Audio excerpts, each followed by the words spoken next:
It's really tough to sit through all this, and I think you guys are doing some good things, trying to make corrections where they're needed. I would like everybody to remember that everyone up there is a volunteer, and that they're trying to do the best job that they can, and not to personalize things. So it's really disappointing to see that agenda number 10 couldn't be funded as part of outreach or something of that sort. But being as we've been working on that for ever since I was on the commission. So anyway, I hope that everybody can move forward and do the right thing. Thank you. Thank you, sir. And thank you for being so patient, Mr. Quaid. A show of hands, is there anybody else in Carson for public comment? We had budget under print advertising that was never used, that was previously approved. Well, let me... Okay. What I'm going to do, Mr. Quaid, is we've got a balance of 7 minutes. If you need it, you can use it. I'm going to make this really quick. Oh, good. Yeah, it's surprising, isn't it? My understanding is there is a print budget of $2,500 that could be possibly used for agenda item number 10. I'd ask, I guess it's Mr. Cox or Commissioner Cox to look into that to see if there is potential for a print budget that could be used for the publication to get that approved. All right. Do we have any knowledge of that firsthand at this point? Yes, we do. It was approved at the chairman's discretion, a $2,500 print budget, and there should be adequate money at this point to pay that bill. It was approved over a year ago. Again, I mean, we asked Mr. Cox. He didn't say anything about that. He's working on it. Give him just a. He's working on it. Give him just a second. All right, we can't come back. Right, Ms. Cox, let me just say, we can't come back to this, but what we can do is we can re-agendize it for the 20th. And I have no problem with doing that, but we've already decided the issue. There's already been a vote. So we would have to go back and rescind that vote and then vote on it again, which means we'd have to agendize it, or there are several people who will jump on us for not obeying open meeting laws. So again, and I'm Okay, not, so let me ask I'm not let me pointing at ask a Mr. question Quaid then. either. There are other people that would do that, including our own AG. All right, go ahead, sir. My question would be, when are they saying that was approved? About a year and a half ago.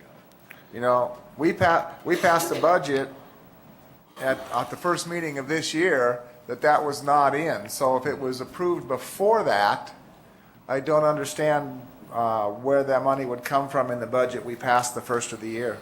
It was approved before that, and it was an oversight on perhaps at the treasurer's position or secretary or myself or the chairman, but it was approved and it was left at the discretion of the chair to spend. That, for the record, is Mr. Lambert. All right, is there any further public comment? Mr. Quaid, do you have any other comments? Just real briefly, with respect to the February 1st meeting, we'd ask that the scoring sheets that were produced that are public record be made available to the public, as well as any letters in support. And then we'd like to have addressed, and I believe that will be addressed because of the tabling of that, any vote with respect to disregarding the score sheets or any other discussions. Well, we've asked for that information previously as to when the decision to disregard those score sheets were brought forward. So I just want to make sure that still out there. Let me, even though I said this was going to be a question and answer, I'm going to try and move this along quickly for your benefit of everybody. Any discussions were done on tape, so that they are available on the tape or the DVD from the day before. As per the score sheets were never collected, so they're in the sole possession, or may or may not be in the sole possession of each of the commissioners. I can send an email to the commissioners asking if they have their score sheets, if they would please retain them, and then we can go from there. But that seems to be the best I can do.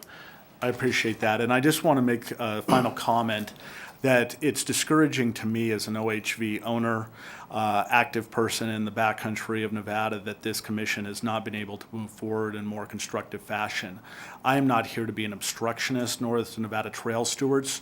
It's disappointing that we have not been able to see the education and advertising campaign move forward. The bottom line is that this commission is a public body that has to abide by the rules and regulations, and we have to bring that forward when we see serious questions as to the transparency of this commission moving forward. So while there is going to be a delay, while these rules and regulations are properly promulgated as to the grant guidelines, the bottom line in this is that that will afford the commission much more credibility, much more transparency, and to ensure that the public trust is there with the OHV community. And in one final comment, with respect, we have made a request for the proposed regulations under item number 7. We expect those to be produced for public review regardless, because those have been requested by law. Those have to be produced to the public. I'll take that under advisement. Thank you. Thanks, sir. And I do, again, if there's any final comments, if they're really quick. This Mr. is Lambert. really quick. As Commissioner Lambert, at the meeting at the library, Kathy was in possession of at least Greg McKay score sheets that were provided by the commission, from the commission, with our names on them as commission property. I don't choose to have this misrepresented. The commission is in possession of at least some of the score sheets. Mr. Lambert, that may be, and you know what? That's fine. If Kathy has them, I'm sure she'll produce them. I find this whole diatribe by you and your attorney to be... I have no attorney here. To be... That's not accurate, sir. All right. To be hypocritical at best, since you're just incredibly hypocritical. I would, and thank you for your false laughter, I will entertain a motion to adjourn. I'm sorry, go on, Mr. This is Commissioner Elmore. I will make a motion at the end of this to adjourn. But I'll just let the commission know. I will get with NDOW and find out tomorrow at minimum if we can find the funds or approval for the funds prior to the 3/20. I'll try and get it on the agenda for that. And at minimum, we may be able to make their hunt guideline book if we don't make their hunt application book. One is certainly better than none, in my opinion. And I will do my best to try and make that happen. Motion to adjourn. Oh, I'm sorry. And the motion, I will make a motion to adjourn. Second. Do I have a second? I'll second that. Second. Mr. McKay. All right. All in favor, please indicate by saying aye. Aye. Aye. Aye. Anybody nay? All right. Motion passes. Thank you, ladies and gentlemen.